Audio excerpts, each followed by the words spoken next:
and welcome to the latest episode of the Online Warriors podcast. As usual, I'm Illeagle 86, and I'm joined by my two ever so debonair co-hosts, Techtic and Nerdbomber. Say hello to the folks at home. Hello, everyone. Hello, everybody. Now, things here in the virtual recording studio are a little testy today because, as has often been the case with our recording of this show, we have conversations outside of this space, and occasionally they turn into debates, and that's what happened today. So I'm going to just lead off right at the top of the episode, and I'm going to implore all of our listeners to go to Twitter and vote in the poll that's been retweeted by our main account. The poll was originally posted by me, and it relates to the concept of fast food. I don't want to get too into it now because, again, we'll burn minutes talking about this even more than we already have. But it's potentially a great seed for discussion. So go vote in that. We're not going to talk about that today, though. We're going to talk about a bunch of other cool stuff. Potentially some bad news about Halo Infinite. Not potentially, it is bad news about Halo Infinite. Talking about one of my favorite television shows growing up, SpongeBob SquarePants, a timeless icon in children's television. And we're going to be talking about Tron, that movie from, I think, the 80s that you might have seen, and then it was remade into Tron Legacy with Garrett Hedlund like 10 years ago. There's some news on that front as well. So we can dive right in to maybe the biggest thing on the docket, which is Halo Infinite. And I said bad news, and I wasn't kidding. The headline here is that Halo Infinite has been delayed into 2021. Now, that's the most specificity we've been given by 343 so far. They basically just said 2021. They didn't say any specific date. The silver lining in this gray cloud is at the same time, the Xbox has been confirmed. The Xbox Series X has been confirmed for November 2020 release. So if you're thirsting for that next-gen console, you will get it. But you're not going to get Halo with it. And I'm going to open the floor to discussion by saying, if you're not going to get the new Xbox with Halo, what is the point? And maybe that's a little biased, but I don't know. If you guys were planning on getting an Xbox, I know at least one of you might have been on the fence at some point. How does this affect your decision, and how do you think it affects the decision of the gaming population as a whole? First and foremost, I do want to say from the game's perspective, it's always better for a studio to delay a game than to release it early and have it look like crap. And I think everybody who watched the showcase, was that last week or the week before, kind of had a feeling this might be coming just because, I mean, it wasn't even running on an Xbox. They were playing it on a PC, and a lot of stuff just didn't look great. The graphics didn't look awesome. Yeah, like it didn't look bad, but it didn't look awesome. And you want your next-gen console launch to be awesome, and it just wasn't. So from the game perspective, I think it was probably a good move, especially because there were already some critics from the last few Halo games, and the Master Chief Collection came out and was a giant tire fire, that a lot of those wrongs have been fixed, but it left a bad taste in a lot of people's mouths.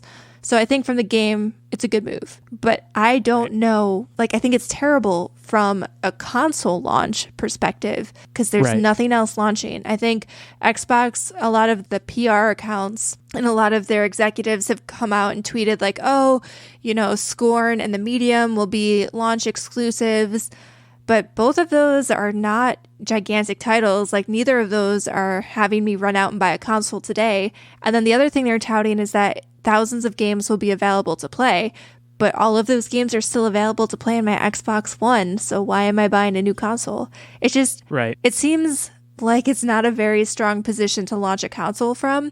And I know a lot of people that are countering Sony only really has the new Spider-Man, which isn't even a full game. It's a kind of an offshoot game that's not a full-fledged experience, but at least it's something. You know what I mean? It's really turned into this damned if you do, damned if you don't position for Microsoft, because if they hold on to the console release, then Sony has no competitors or anything for their release, so they just saturate the market with new technology, and then they're at a loss with a new game. Has the PS5 release been set? Because that confirmed? Because I didn't even know. This was also confirmation that November 2020 was going to happen for the Series X, and I don't know if we've gotten that from Sony. I mean, all signs are that it's going to happen. They've been saying over and over again, holiday 2020, but they haven't confirmed what exactly that is. But assuming that because of Black Friday being in November, I would assume it would have to be sometime in that time window. Right. I'm trying to think. I mean, obviously the elephant in the room here. This news about Halo has to do directly with COVID, and hearing that the console is still coming out in November it's almost they're almost saying we're putting out in November in spite of COVID. So, you have to think about things like that with Sony. Are they bracing to make their own announcement that, Spider-Man got pushed back or the console itself got pushed back? I mean, these companies are all being affected by this, but I certainly agree. And I didn't mean to cut you off, Techtic. I'll let you finish, but I agree completely that it's a damned if you do, damned if you don't situation. I mean, I don't need to elaborate on that further. It's pretty clear where I was going with that. But yeah, it puts them in a pickle because they want to compete against the console, but they also want to have a vast platform to really sell their console and to display their technology. So it's tough. So in their announcement, I believe it's Microsoft that said in their announcement, and I'm quoting directly from the IGN article here, the console maker makes it clear that there are, quote, more than 50 new games planned for this year across generations and optimized for Xbox Series X. I think if you read between the lines and the words in that statement, it doesn't sound great, and it sounds like them frantically backpedaling to get ahead of something. I mean, they're saying across generations, which means there's going to be new games that aren't for the Series X. So, like, again, then it feeds into why you buying this new console if you can get the same game on the Xbox One. And like, I understand from, I guess, a technology perspective, their whole shtick right now is not trying to sell you on massive first-party titles yet. They obviously have a bunch of studios and things in the works that are a few years out, but mostly they're leaning into Game Pass and getting you on their subscription model. But overall, I feel like Microsoft is taking kind of a big blow because their other big venture was xCloud and Game Pass. And we just found out this week that Apple isn't really playing nice with the whole xCloud. xCloud, yeah. So they're not playing nice with xCloud, and they don't want it on their App Store because they can't individually review every game, which is another crazy statement in and of itself that I don't totally understand because stuff like Netflix and Spotify exist and they're not going through every single title there. But it is what it is. And I mean, Apple is a huge platform and they're missing the boat on all of those people if they can't cut a deal with Apple. So it just seems like bad news for Microsoft. And from a technology perspective, I understand that with phones, people will upgrade just to get a more powerful phone. And in PC gaming, people will upgrade components so that they can play games at a higher fidelity. But from a console market standpoint, a lot of console gamers buy the console specifically so they don't have to think about it. They can just run and play the latest games. And I don't really see, not to generalize gamers as kids now, but because they're not. I mean, adults, we're all adults and we're playing games still. We play games, yeah. But I mean, if you think about parents and grandparents going to buy their kid a console, if there's no new games that come with it, why are they buying it? You know what I mean? Telling the parents and grandparents, well, it looks better, it's got more teraflops, like they don't care. Right. Or saying this game will come out next year. I know that my parents back in the day wouldn't have cared about that kind of thing. So it's definitely, and the other thing about it too is my point of reference for this. And trying to put myself in the shoes of a Halo fan. Granted, it had nothing to do with the console release, but like when The Last of Us 2 was delayed because of COVID, I was devastated because it was supposed to come out like a few days before my birthday originally, and I was very excited about it. And in the grand scheme, it only got delayed like a month, right? And that could be the situation here. You know, Halo fans listening, if you're looking for hope, that was a month. And this could, the same way, very well be, January 2021. It could be on the early half of 2021. I don't think their statement suggests that. When they say 2021, I'm hearing holiday 2021. I'm hearing it's going to be a while, especially considering as we further evaluate the far reaches of this thing, this pandemic, how long it may take for things to return to normal. It's amazing the console is coming out when you think about it. Honestly, I'm kind of surprised, and not to be like doom and gloom or anything like that, but COVID has really had a huge impact on everything from developing teams. Like, obviously, a lot of people are working from home, and things can still move forward and progress, but obviously things are a little bit interrupted and things take a little bit longer now that we're all working remotely, and it's just different. So delays were to be expected, and I'm surprised they haven't faced any like manufacturing delays in terms of the hardware. I'm honestly surprised the console releases didn't get pushed. Like, and I know they kind of came out confirming that the console was still coming out in November to try to, I guess, lead bad news with some good news in a way, and keep people excited. I would think. Right, but I don't know. I had this feeling that because I mean, we're in August, and holiday 2020 is coming up really soon. And up until You're this skeptical point, is what you're saying. yeah, I mean, we don't have any pricing information on either console, and as of today, or until today, we didn't have any information about when the release window for these consoles were going to be, short of holiday 2020. So I honestly was just kind of assuming that things would be pushed and we'd probably not see these consoles until next year, which, in my opinion, and not that I don't want a new console because I'm very excited, but there's nothing that compelling where I kind of need to have it now. You know what I mean? Like, if I could wait a year and these consoles would come out with a slate of super awesome new games, I would be stoked, because I mean, even the PlayStation 5, in the interest of being like fair and unbiased, you look at the PlayStation 5 and it has Spider-Man. What else? I think, is it Godfall? That other game, the looter, that I don't really have interest in. Is Horizon next year also? I don't know off the top of my head. It wasn't this year. It definitely wasn't ready for launch. Gotcha. Then yeah, in that case, I'm not sure. Ratchet and Clank would be the other big one, but that might have also been. Yeah, I don't think that was slated for this year either. either. I think the only confirmed release ones were Spider-Man and, was it Godfall? I honestly don't remember what. The game from the Borderlands people where you play as like Goddish. I don't remember the name. I should know it. I don't. It's lost on me too. But so your skepticism, I completely understand. And to a certain extent, I share it. But I'm also going to try to provide a counterpoint for you, putting myself in the shoes of game developers and console companies, etc. This is perhaps the biggest year. I don't know. I don't have the numbers to back this up. But on paper, I feel like this is one of the biggest years for video games ever. This is the industry is collectively looking at all of us and saying, okay, we have them right where we want them. They're inside forever and they can't go outside and they need something to entertain them. I mean, I'll tell you right now and maybe I'm just lucky, but like my video game usage is up like 1,000% in the past however many months because I'm not going out. It's plain and simple. I mean, look at what happened with Animal Crossing. Granted, that was a confluence of factors, but one of those factors was absolutely the pandemic and the fact that everyone was inside. It took me, a month or so to even get a Switch, and I think, I don't know. I don't want to sit here and say, that's why they're not delaying it. They're frantically trying to put it out so they can meet this demand, but it's probably a factor in these discussions. I'm sure somewhere in some boardroom there's been a discussion of, well, should we push this back to holiday 2021 when, we can get the same buzz, we can probably get the same revenue, and people won't be so unwilling to spend $500, because that's the other thing, is it's a huge cost at a time when a lot of people don't have jobs. I'm not an economist, so I don't know, how all these factors play into each other, but I put it in a similar vein to the new iPhone, which is supposedly coming out in October, which it's the same situation with this console. I have a very hard time believing that. I definitely want to get the new iPhone, but I'm treating that I'm taking it with a grain of salt. Anything I hear about it right now, I'm taking with a grain of salt, because tomorrow the Xbox release could be delayed, the iPhone release could be delayed, the PS5 release could be delayed. So we're in an interesting time, and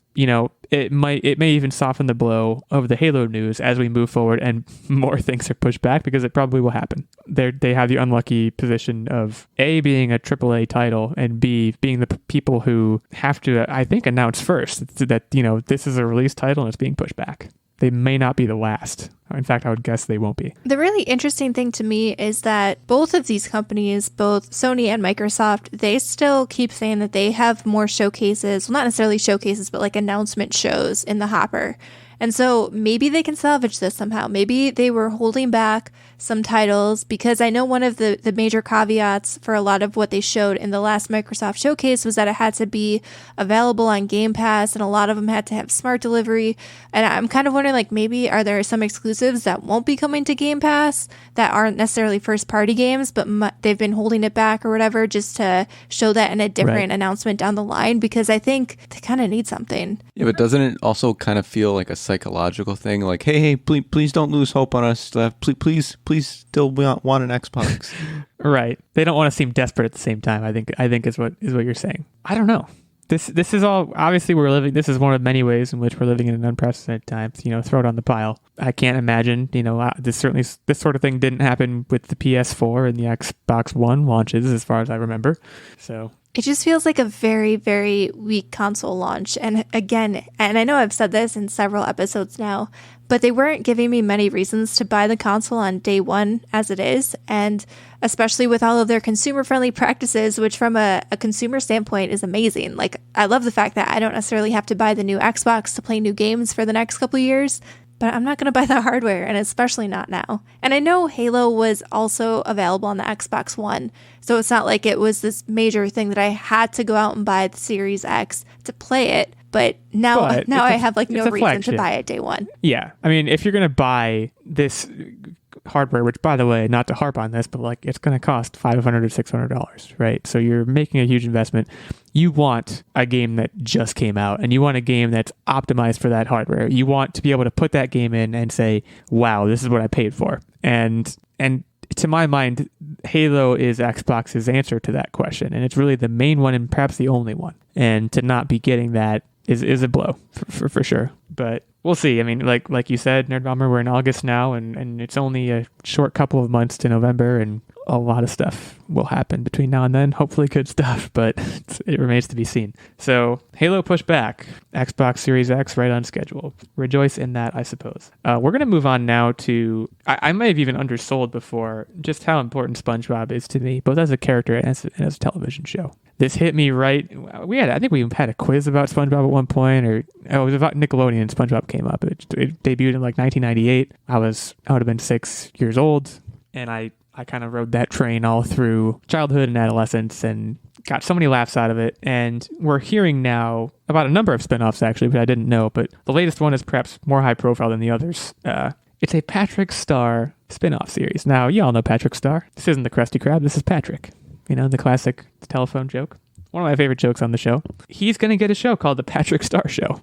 And apparently it's going to be a late night talk show, which I can't even express to you how interested I am in that and how excited I am for it. 13-episode order of this show is being finalized with Nickelodeon according to Deadline, and it would center around Patrick and his family in a similar vein to the Larry Sanders Show, which I've never watched, and that's obviously a live action show, but it supposedly would influence The Office heavily, so that's kind of a good thing to be associated with. The same voice actor, I can't pronounce his name, I'm not even going to try, will be returning to voice the main character, but will be joined by, and I'm quoting here, a largely new cast voicing new characters, with SpongeBob cast members expected to make occasional appearances. So what I didn't know is that there's already a prequel series in the works called Camp Coral, which follows a 10-year-old SpongeBob during his summer at sleepaway camp, which also sounds just incredible.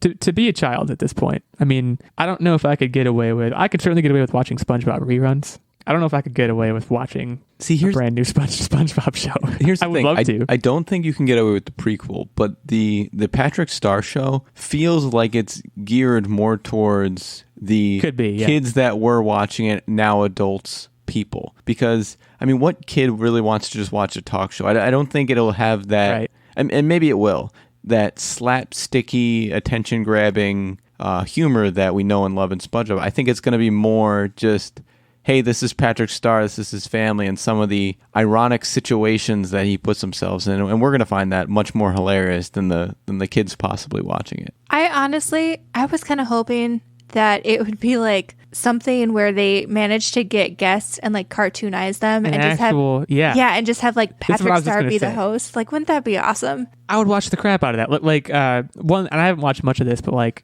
I was thinking like, Between Two Ferns is an example where like Zach Galifianakis just gets these people. He got President Obama at one point and just like interviews them, and it's all for comedy. It's all ridiculous, and it would be so much work, obviously, to do that in an animated context and actually have Patrick Star interview real people. Who's to say his family members aren't starfish renditions of real people?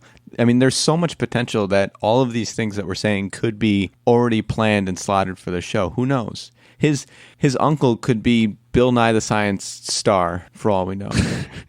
Right.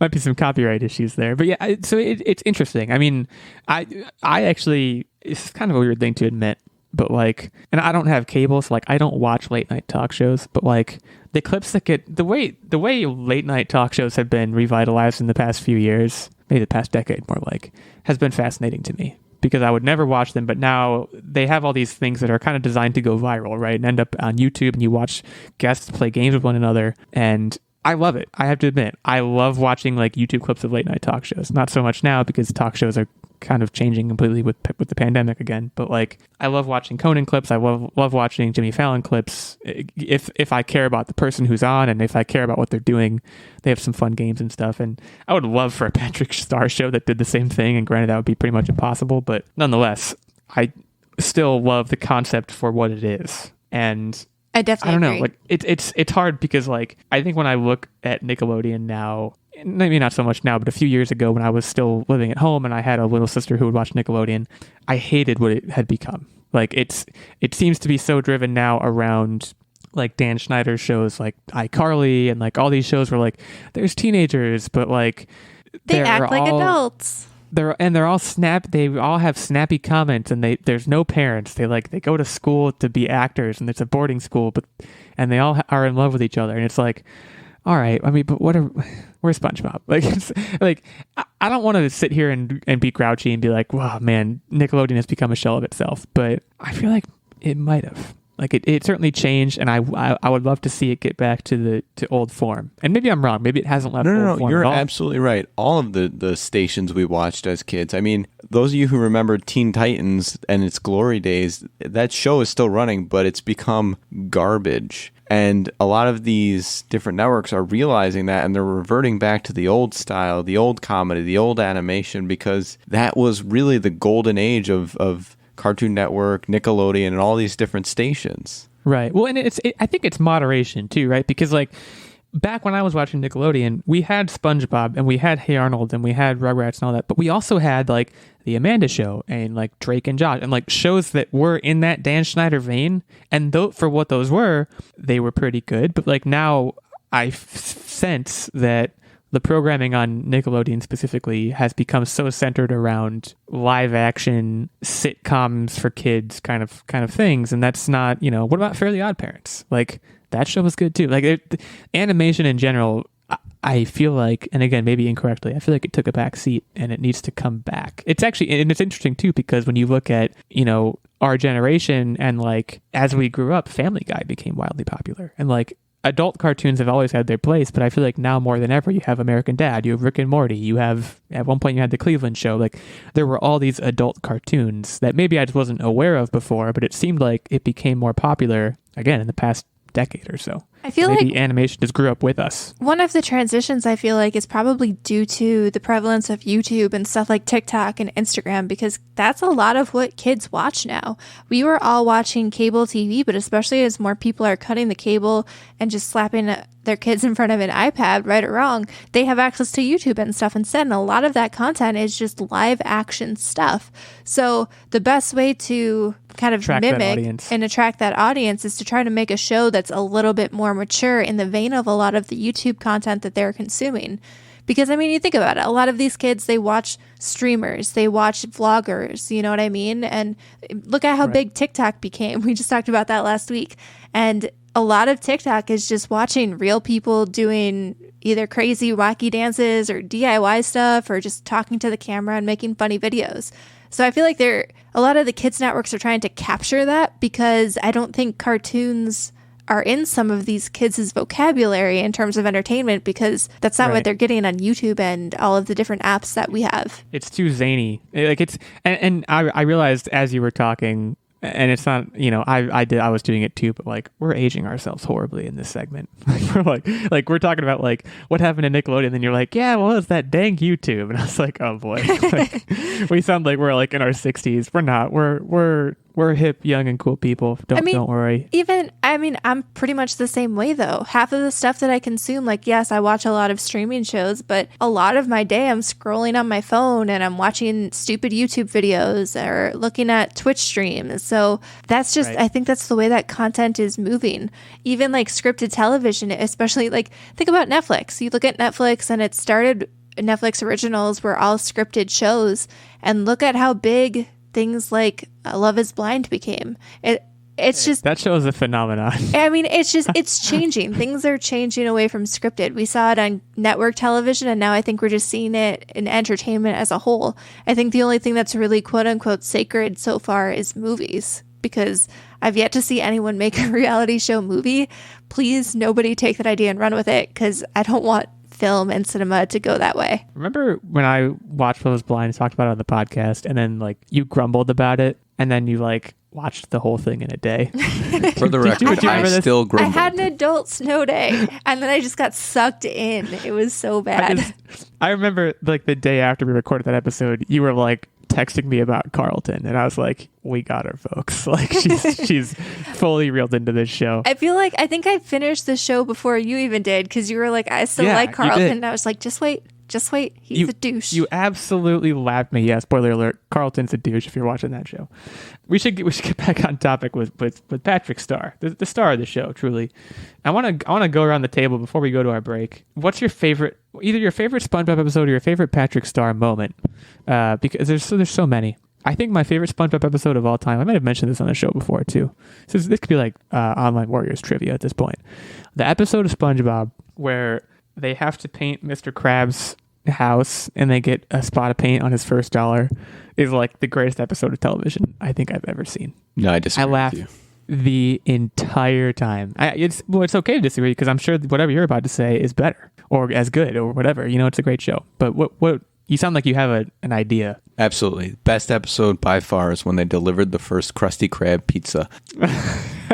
With the rock. Yeah.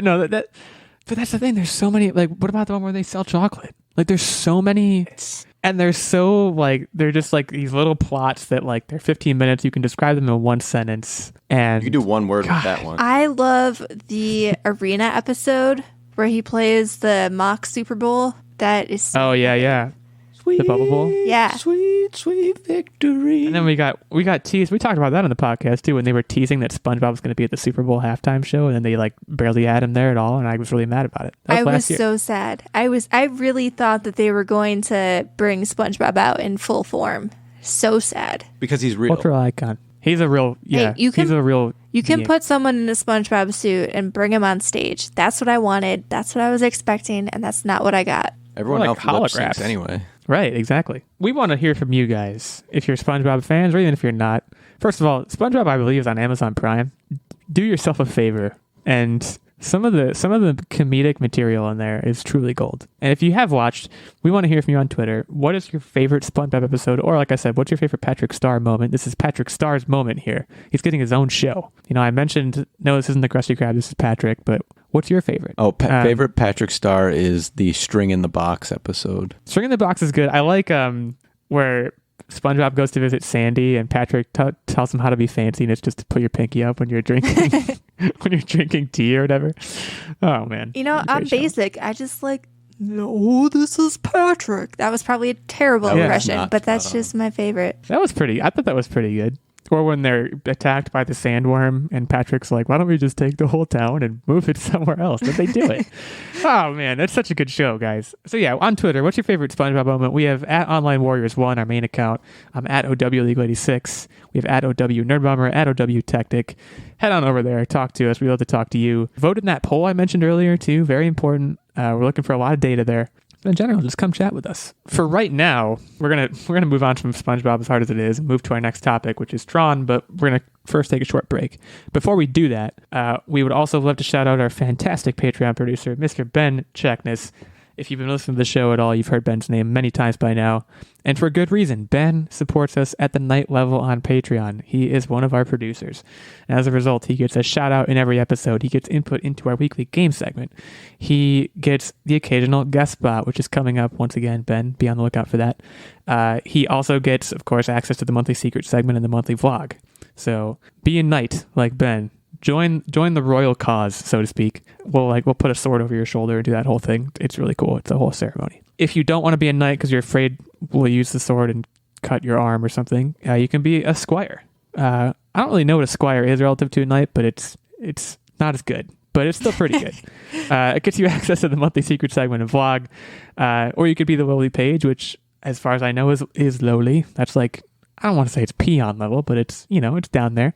But you still get access to the monthly secret segment. And we have another secret segment coming out very soon. So if you're interested in supporting us at any of those levels at all, we would super appreciate it. We love doing this. You can head over to patreon.com/Online Warriors Podcast for more of the details. And for now, we will take a short break. We'll be back in just a minute to talk to you about Tron. Hey everybody, this is Sedge. And this is King Kegel, aka Lightsaber Ninja. And we're two of the three hosts of Gaming Casual, a gaming podcast where three idiots discuss games in the gaming industry casually. Sometimes we get along, sometimes we disagree, and sometimes we go on 45-minute rants about consoles that haven't released yet. Hey, I'm innocent here. Bullshit. Check us out on Podbean, Google Play, Spotify, and wherever you get your podcasts. New episodes release every Thursday. And not for nothing, but every single person that listens to our podcast happens to be a genius. And attractive.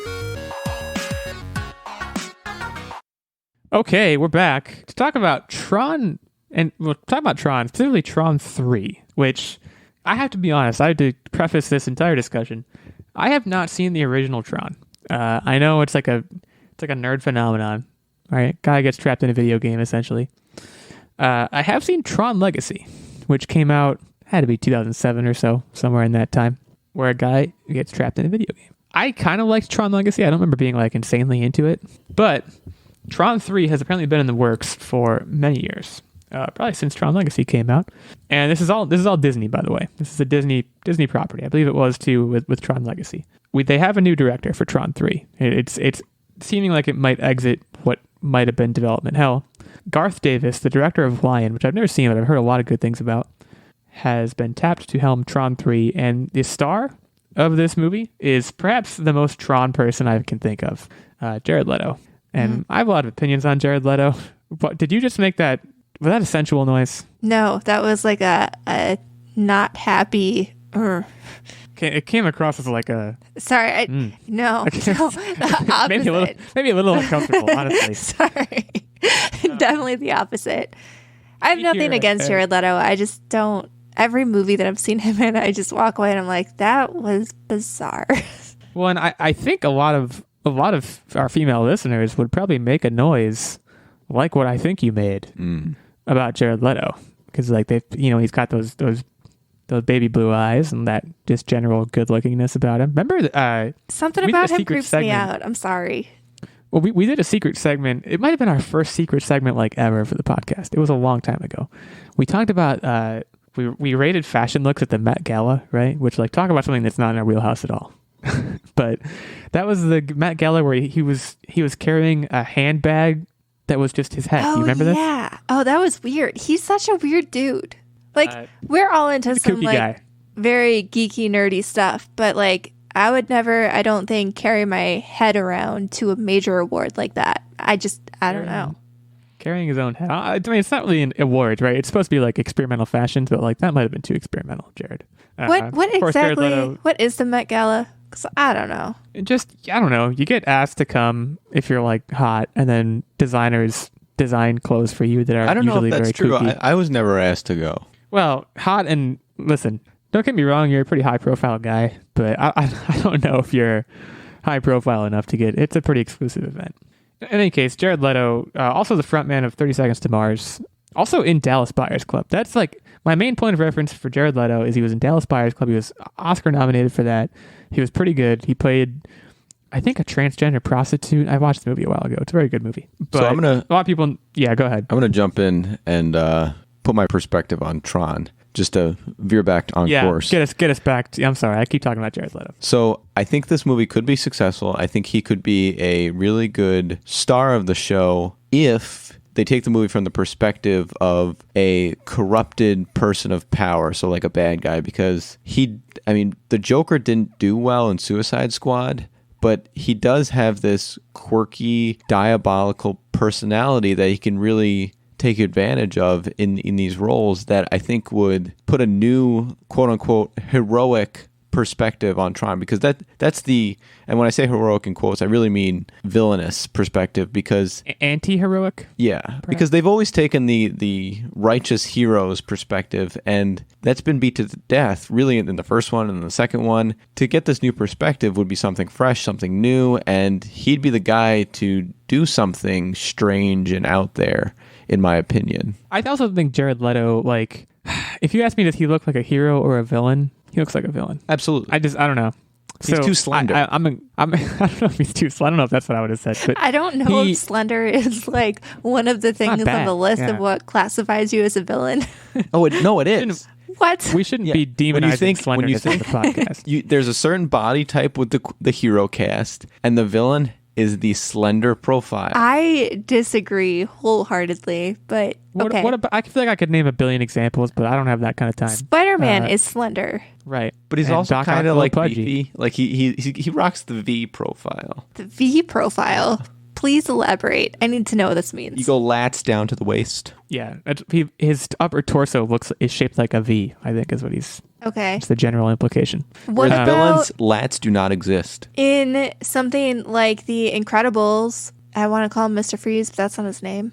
Help me here. Frozen. Frozone. Yes, thank you. Frozone is slender. He's not a bad guy. He's super slender. All right, He's like whatever. A stick. It's a really bad perception of villains that I have. But like, And also, Andrew Garfield's Spider-Man, he got no V.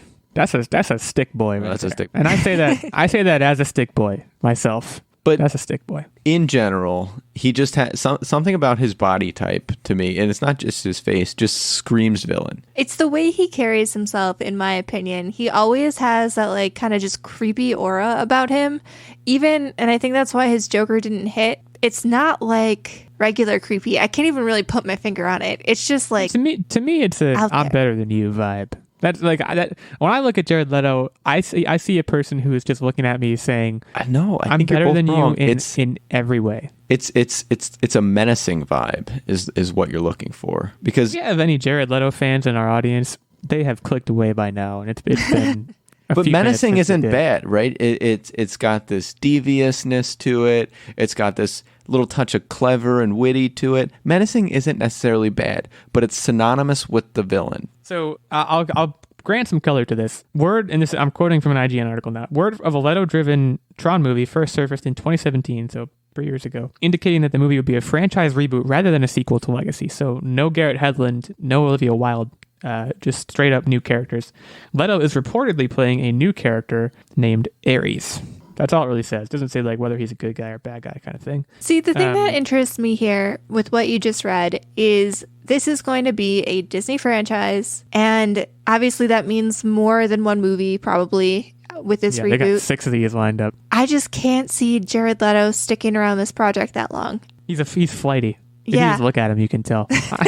we're really like we're judging Jared Leto so harshly, and I don't really know. That wasn't our intention with this piece of news. The What worst it part turned is, into. I actually really like him as a singer. Like 30 Seconds to Mars, I actually really like. But something about him as an actor, and I haven't seen Dallas Buyers Club, and I know that's one of the roles that he's really lauded for. So that could be why I'm like biased, because I feel like I've only seen him in movies where I'm like, oh, what did you do to this movie, Jared Leto? But I don't know. I feel bad because we're ragging on him, but it's just, Well, I don't know. He's not leading man material, in my opinion, to lead a franchise like Tron. see, I'll redeem him a little bit, and you might remember we talked about this on the podcast. I think Morbius is the perfect role for him.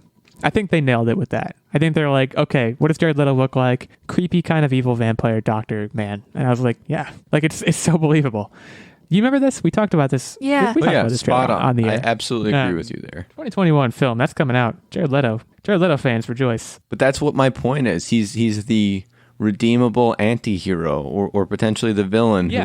who Yeah. swaps sides. For he just I'm going to stick with slender. His slenderness does not work with He's not Slender Man. typical hero role. I mean, look, we should stay on topic and talk about Tron. So I think Tron is, granted, the first one is a classic, and I've already admitted I haven't seen it, but the premise of Tron is so powerful to me.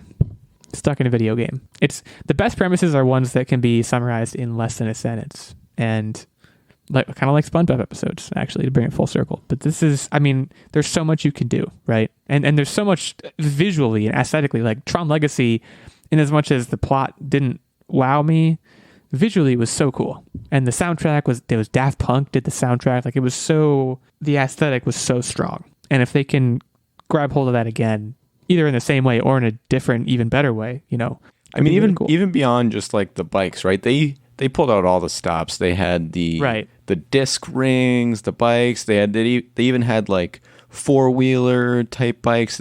There's so much that can be expanded on and slap some neon on that bad boy that it's just The suits. Yeah, absolutely. It's a recipe to be absolutely visually stunning. Right. And yeah, the bikes are what people remember, and the bikes are super cool. But like, yeah, the suits, the rings, like I remember that first when he gets thrown in the ring in Tron Legacy and he's doing that, he's fighting with those discs. I was like, damn, this is, and Daft Punk is like blasting you the whole time. I was like, this is legit. So it should be easy. Like you said, they're probably planning like 6 of these things. It should be an easy target to hit.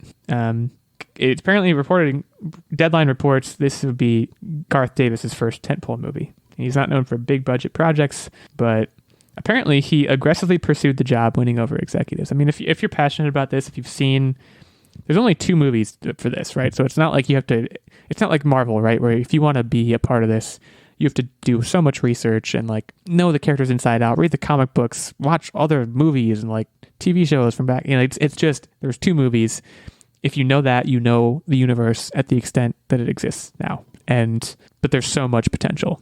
It's one of those things, in as much as I often harp on this show about like, there need to be more original movies. This is like as close to original as you can get while still rebooting something, or, there's been 2 movies. So we'll be on the lookout for that. I don't know. There's no release date given here. Yeah, don't see any release date, but if you've seen Tron Legacy, hit us up on Twitter. Tell us, I don't know, talk to us about Jeff Bridges. I like Jeff Bridges. We should move on now to What Are You Up To Wednesday, find out what we've been up to.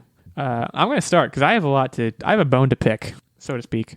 I want to talk about Borderlands because I want like opinions. I don't really know what I want. I just want to talk about it because I'm in the midst of this experience. I'm playing alone, which is probably a critical factor. I am enjoying it. I want to preface this. I want to say right away, I'm enjoying the game. It's a looter shooter. I like looter shooters. There are 2 problems with it. Two notable problems. One, not a fan of the boss fights. And this is something I actually messaged Techtic and Nerdbomber at one point over the weekend, just venting basically about like, I was doing this one boss fight. I was fighting Mad Mel if you played this game, the car one, and I was getting so frustrated. I would die. They would fine me thousands of dollars. And I would fight. I think I've died like 4 or 5 times fighting that boss. And in general, the boss fights in that game, I have to admit, have kicked my butt. Maybe because I'm a single person. But it's not even the kicking of my butt that bothers me. They're not fun. They're bullet sponges. There's not really much to them. It's not like a boss. It's not like a Luigi's Mansion boss fight where it's like, all right, there's something you have to figure out. It's just shoot him as hard as you can. And it's going to take a while. And eventually you might kill him. Like it's just, I don't know. So that's problem 1. Problem 2, and probably the bigger problem. I am a completionist, if ever there was one. And the amount of things to complete in Borderlands it's going to take me forever to beat that game. And I don't know, I'm not sure at this point if I have the stamina considering point 1. So, I don't know. I mean, you guys played this game. Did you completion it? Did you perfection it? So we've played all of the games together, including Borderlands 3. I think 3 was the only one that we didn't finish. And we played it completionist style, where we pretty much hunted down every side quest and did everything. That's part of the reason we didn't finish 3, though, was because of the Halloween event. You basically could never finish it, so you just got burnt out. The Halloween event for Borderlands 3 sucked. But that's kind of digressing. But yeah, first of all, I definitely agree. I think the boss fights without multiple players become very difficult and needlessly drawn out because they're basically they're bullet sponges, and then every time you die, basically their health resets, so then you're starting at square one. Whereas when you have a party that you're playing with, every time you die, you can get revived, or when you come back, at least you can run back and it's still in progress, so it's not this big deal that you died. The completionist aspect, I think you either have to embrace it, and now that you have the entire Handsome collection, I think you're going to have to either embrace it and realize these games are going to take you forever, or at some point just cut yourself off and be like, I can't do it.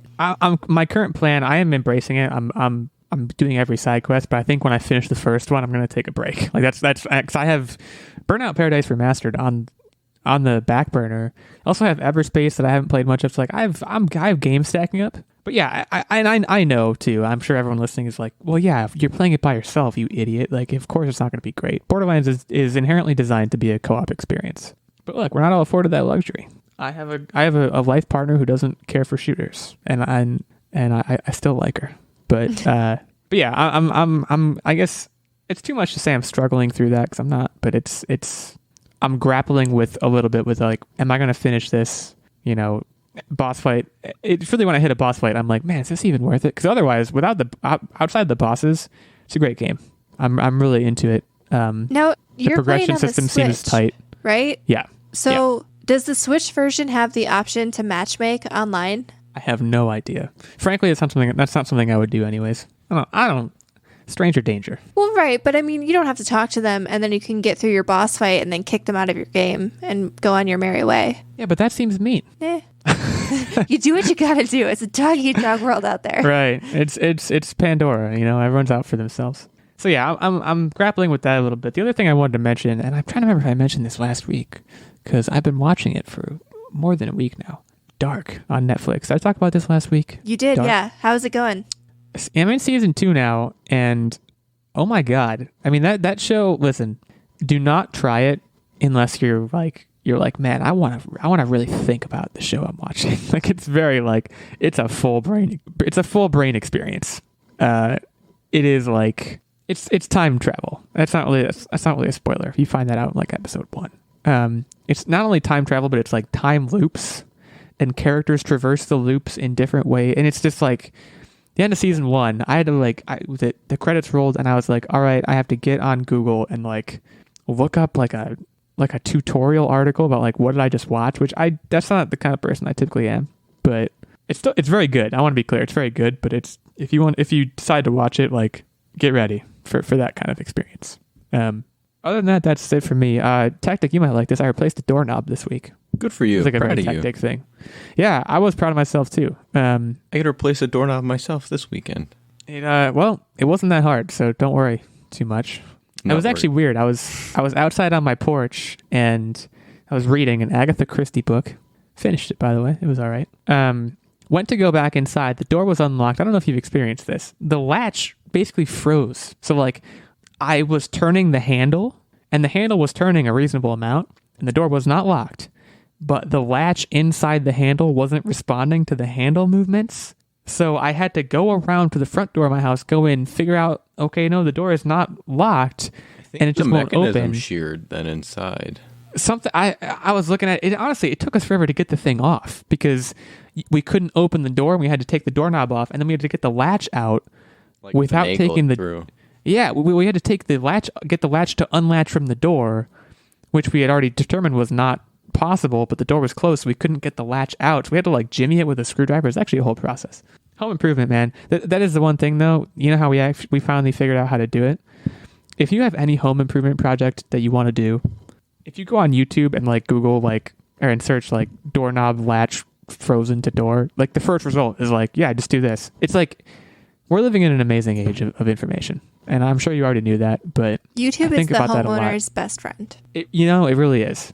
So anyways, I'll give Nerdbomber the floor now for her update, but that's been my week. All right, so we did finish Stranger Things. I don't want to get into that too much because we talked about it pretty much at length last week, and we are going to do a secret segment this month going in depth on that. So the two other things that I've been doing, one, I've been playing a game called Cat Quest. So you probably think it sounds silly. Name.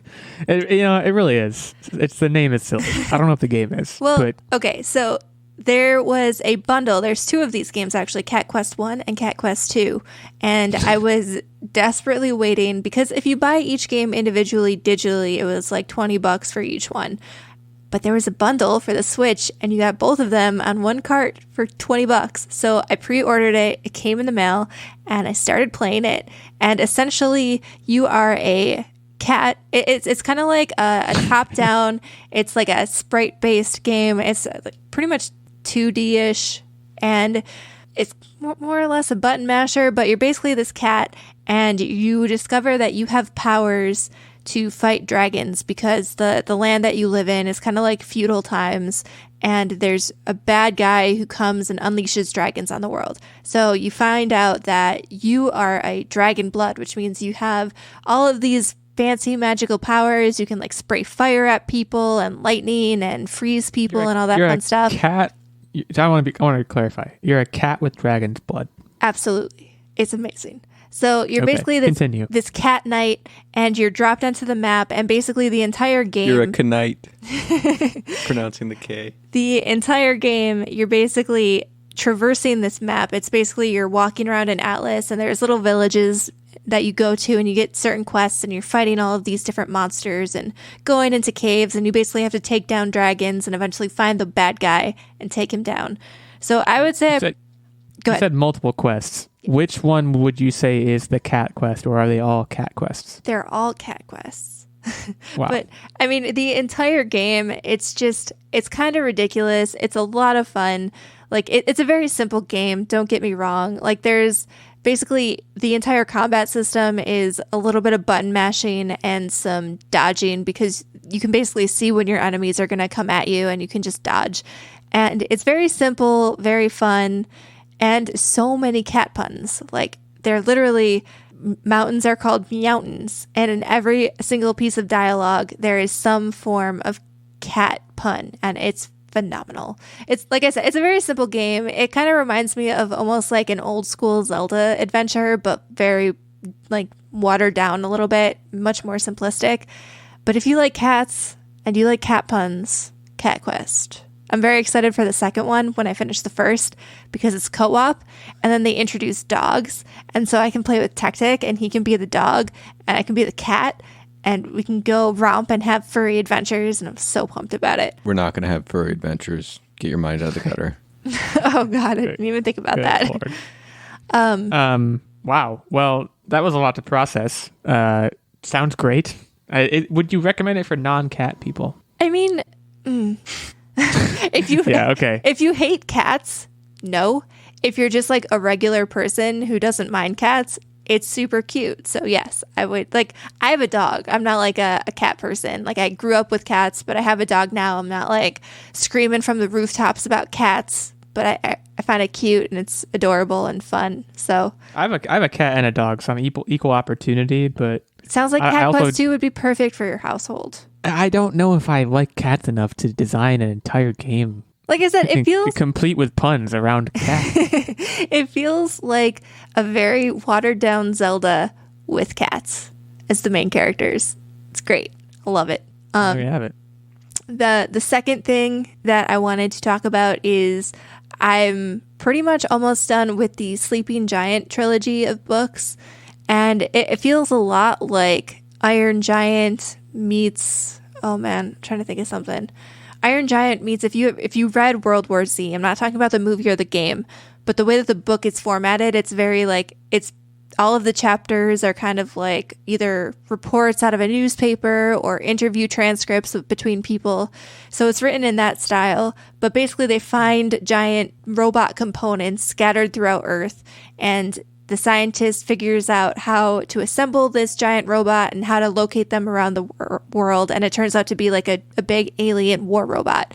And so it's a really interesting series. It grapples with the idea of how people would respond to aliens, what the appropriate course of action would be to respond to aliens. It dives into genetics. There's a lot of science behind it. It sounds like a Jurassic Park kind of stigma, right? They were so concerned whether or not they could do it that they didn't ask themselves whether or not they should do it. Now he's got an alien robot on his hands. Right. And I mean, there's a lot that's actually pretty in-depth, and I don't know if it was researched well. I'm assuming so, because it got decent reviews and was rated pretty highly when I selected the book out of the library.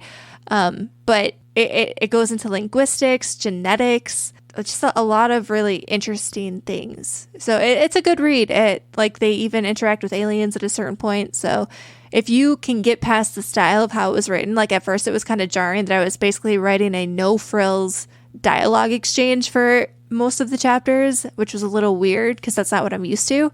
But it was a very interesting series, so definitely recommend. There's a word for that kind. A novel, like you said, the World War Z style. I feel like there's an overarching word for it, and you might have been reaching for that earlier, and I can't think of it either. But I actually kind of like that style. Yeah, I mean, I would definitely, if you have a Kindle or something, most libraries have it, because I reach a lot, and I have like 3 different digital library cards from different regions where I'm eligible to have them. And so it's available on every library that I checked. And so if you can download that on your Kindle, they're pretty quick reads. I think each book, the Kindle tells you how long it takes to read. Each book ranged somewhere between 3 to 5 hours to get through. So very interesting concept. If you liked Iron Giant and you like the writing style of World War Z, whatever that may be called, definitely check it out. She is library crazy, y'all. Hey, it's a good deal. I love my local libraries, man. No argument here. Techtic, round us out. So my biggest thing that I've been up to is I've been reading books and making pickles. So about 2 weeks ago, I had a bunch of female flower plants in my garden. Oh, this gets weird, cucumbers, folks. And I had only It's one. already a little weird. I only had one male flower, and it's really difficult to guarantee that one male flower pollinates all the female ones based on the insects. So basically, I took that male flower and smashed them together like you do with your toys as a kid. It was super weird to watch. Is this real? This really happened? Oh, yeah, that's really happened. It was so crazy. Now I have more. Did you make cucumbers. kissy noises? No, I didn't. It's called self-pollination. It's a thing. No, he was like Hey, man. narrating. I was not. He was narrating the entire experience while he was doing it. It was very absurd to watch. You know what? That could have been a vlog. Sometime you guys. just got to set the mood. Anyway, now I have more cucumbers that I know what to do with, so I feel like I'm constantly pickling, and it's just insane. He has perfected the pickle recipe. The first one was not my favorite. And the new pickle recipe, which props to my mom because she was the one who gave it to us. 10 out of 10, A+ pickles. I was actually like craving pickles today because I was like, I could And I go. keep telling her, don't touch them. They're not ready yet. Yeah, because they take apparently 4 days to 4 to 7 cure days to or whatever. Shout out to Mrs. Nerdbomber. That's your mom. I call her so- Mrs. Nerdbomber. While I'm not pickling, what I've been reading is a book called The Oracle Year by Charles Soule. And usually, so this year I've been venturing into non-fantasy type books. And when I say fantasy, I mean like space, aliens, things like that. I've been venturing Sci-fi more would be into... what the word for that typically is. Yeah. But Well, because they are still fiction. I'm venturing more into kind of perspectives and not so much fantasy, but this one is kind of Classical fantasy. literature and contemporary novels Thank you. sprinkled There's- in with some thrillers and stuff like that. So this one's kind of fantasy. The premise of the book is this one gentleman is gifted with random predictions in the future that are accurate, and so he throws the world a couple bones of, hey, this is going to happen on this time, and you're watching the world unfold based on the ramifications of his actions and different political views, different religious views, and what the government looks like. And it's kind of an interesting perspective because it goes into how it affects these different pockets throughout the world. And it's a really, really good book. So 10 out of 10. sounds I kind of recommend like so far. The Dead Zone is similar to the Stephen King book. It's similar, but it's in that it starts very small scale, but by the end he's like dabbling a little bit in like presidential election. Like he basically knows that a president, if he gets elected, is going to set off a nuke, so he has to like try and stop the president, that guy, from being elected. Which it sounds like is kind of similar. Like it kind of arbitrarily intermittent future prediction. It's an interesting fictional element, I would say. I will say, I do have a question to ask, and maybe this is putting you on the spot on air, Techtic. But this year, so Techtic kind of gave me the task of finding him new books to read that are kind of outside of his comfort zone. So I've been kind of reaching back into my past of what books that I've read. I've picked some off of like reading lists from college and high school because I felt like they were just books that you should read. And also just picked some books, like The Oracle Year was one that I read, I think last summer, that I really enjoyed and got through pretty quickly. Oh, you how- needed to add that. I mean, I read it in like 6 minutes. No, I read at a very stupidly fast pace. Like this year, I've already read 30 plus books. I don't even know at this point. How would you say that I've done, and what's been your favorite book out of everything I've selected for you so far? So I have the memory of a goldfish. So, no. It's all been great. So of the ones you've selected for me so far, my favorite one is Watership Down because bunnies, and in the same vein of because kitties. I was very much into it because you never think of a perspective of a rabbit, right? And it really personifies and brings life to their different perspectives. And I thought it was a super, super interesting book from that perspective. So I definitely don't think of the perspective of rabbits myself. But that's not my all-time favorite. It's just my favorite of this year. We should do all-time favorite books as like a secret segment. But that would be a fun one. It would be. We're not going to talk about books now. We're going to round out the episode with the quiz. And I'm the quiz master this time. And it's not about books. It's about television, specifically home box office. HBO, whatever you want to call it. I have 1, 2, 3, 4, 5, 6, 7 questions here, so I guess 6 and a tiebreaker is the way we'll do this. All about home box office. I had no idea that's what it stands for. Are you guys home box? Really? That's not one of the questions. Are you guys home box office subscribers? We actually are, yeah. It came with our cable package. I think now we're probably paying like $5 a month to keep it, but it came as like a free perk. And I don't want to get rid of it now because we have HBO Max because of it through the cable provider, and you can't beat $5 a month, I guess. So there we go. Right. Yeah. I am an HBO subscriber, and by that I mean my dad is an HBO subscriber. Shout out to my dad. Shout out to Mr. Illeagle. But yeah, I'm going to ask some questions about HBO. Most of them Price is Right style. There's one that is not Price is Right style, and it's the one I'm most excited for. But let's start it with the Price is Right style. And it's a classic as far as Online Warriors quizzes goes. In what year was HBO formed? Now, busting, again, is if you go too late. So if you go closer to the current day than what it actually was, that's busting. And we'll start with Nerdbomber. Ladies first. All right, I'm going to say 1980. I feel like it might be a little bit later, but I'm afraid to bust. So. Okay, so I just want to say I was going to guess this number independent of what you said. 1984. Okay. Well, you both busted. Really? Wow.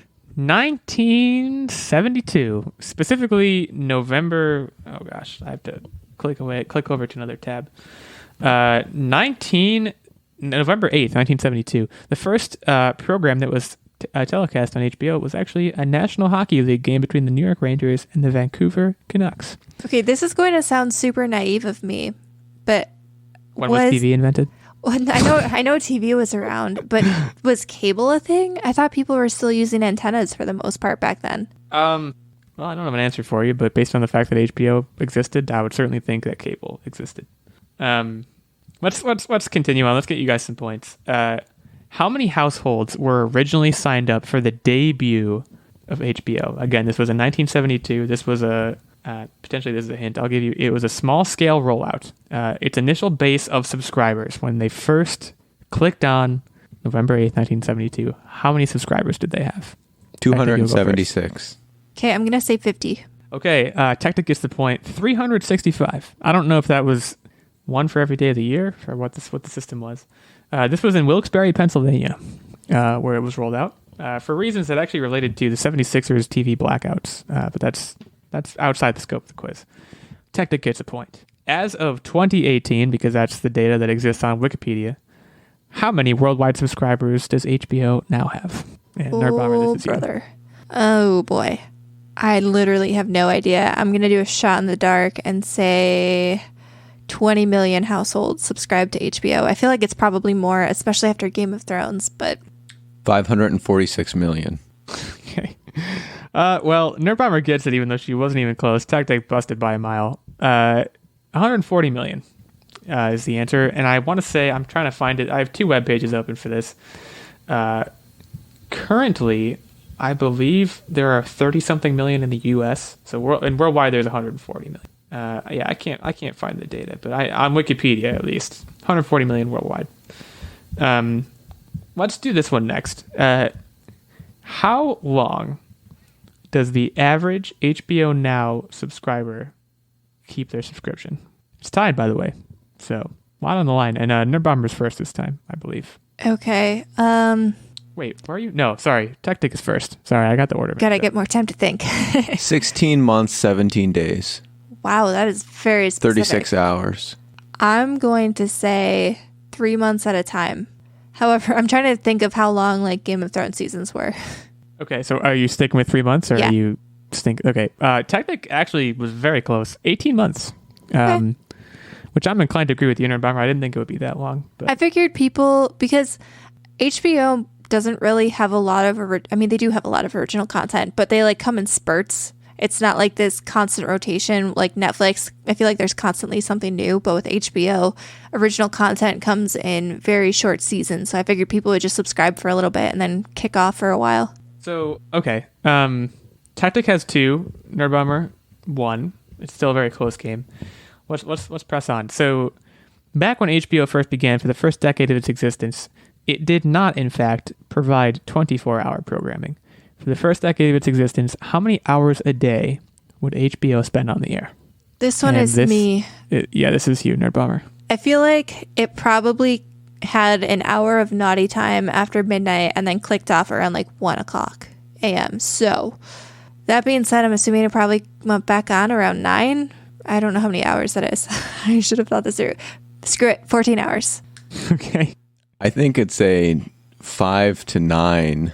So I'm going to say 4 hours. Only 4 hours on air? Per day. It's a per day, right? Per day, yes. Yeah. Okay. Nerdbomber, I loved your inclusion of naughty time in your analysis. I mean, that was a thing because I remember when my parents would go to bed and we had HBO, they would be like, you would stay up for naughty time. No, they would be like, don't you tune to HBO. And I'd be like, I won't, trust me. And then you topped like... Nerdbomber really sound like that? You popped the... No. You popped the blank VHS tape in there and hit record, or no? No. Oh, yeah, me neither. That's weird. I was staying up to watch, what was that stuff that was on like Nickelodeon and Cartoon Network at night? Nick at Night. Yeah. What was that Nickelodeon at night? Okay, so actually, Techtic gets this one correct. It was only 9 hours a day. So you guys were actually equidistant from the correct answer. Nerdbomber went 5 hours over, Techtic 5 hours under, but 9 hours. I don't know exactly when the hours were. It's not on this webpage. But Techtic now pulling ahead 3-1. I technically have one question left, but if Nerdbomber gets it right, I'll use my tiebreaker question, and if she gets that one right, I'll do another tiebreaker question. Okay. To gauge potential interest in HBO. In 1971, Time Life, which was at the time the parent company of HBO, sent out a mail survey to residents in 6 United States cities. What percentage of respondents favored the concept of paying for a subscription television service in 1971? So they sent out 6? No, to residents in 6 cities. They didn't just send out 6. It's not a very good survey. I would say... We'll just ask 6 people. Yes. I would say 20% wanted to pay. We're okay with paying. I feel like it's got to be higher than that since they moved to a subscription model. And I would say probably 75%. Well, it was in fact 1.2%. Almost no. Why did they think that would be successful? Well, frankly, I haven't read that far into the Wikipedia article, but listen, it wouldn't be the first time a business was like, well, you're wrong about what you want, and then told that you want something, and you were like, yes, I did want that. And clearly they were right. So you guys both busted, which means Nerdbomber can no longer win. But I want to do this last question for fun because it's my favorite question. It's the non-Price is Right question, and I think it's the most interesting. So Techtic will start since he won. So HBO was originally named after a color. It was called the blank channel, where blank is a color. We're going to go back and forth guessing colors until someone gets the color. And Techtic, you'll start. Fuchsia. What? No. What in the world made you choose fuchsia? You went off the wall right away. All right, I'm going to say red because red box, and I feel like that means something. Red does seem like the color, right? Because you got Netflix has a red logo, you got red box. It's not red. It's not the answer. Blue. All Incorrect. right, I'm going to go ahead and say black because isn't that the color of like the clacker thingy with movies? Nerdbomber, consider for a second. They probably couldn't get an okay to name it the Black Channel. No, black is incorrect. I was hoping someone would say that, though. Green. It is the Green Channel. So Techtic basically swept this quiz. It was called the Green Channel. Again, back when it started, it's called the Green Channel. I don't really know why it was called the Green Channel. Again, People were green with envy. I'd say somewhere in this. Honestly, the Wikipedia for HBO, impeccably researched and extremely, like the history section. This thing's like a book report. In any case, congratulations to Techtic. for crushing this week's quiz. He will host next week's. Nerdbomber, better luck next time. I don't really know what to tell you. I know what to tell all the listeners, though. And I'm telling them thank you. Thank you for being here. Thank you for listening and sitting here with us as we talked about various things. A lot of television today, a lot of television and movies. That's just kind of the way it goes sometimes. If you're here for games and other nerd stuff, we'll be revisiting that. We did talk about Halo today as well. But we thank you so much for joining us. If you're interested in leaving us a review, if you liked what you heard, or even if you didn't, you can head over to Apple Podcasts, leave us a review there. And as I mentioned, our Twitter handles before, you can hit us up on Twitter, vote in that survey, talk to us about Patrick Star, whatever the heck you want to do. We're there. We're ready to chat with you. So until next week, that's where we'll be. And hopefully we'll see you back here next Wednesday. Have a good week.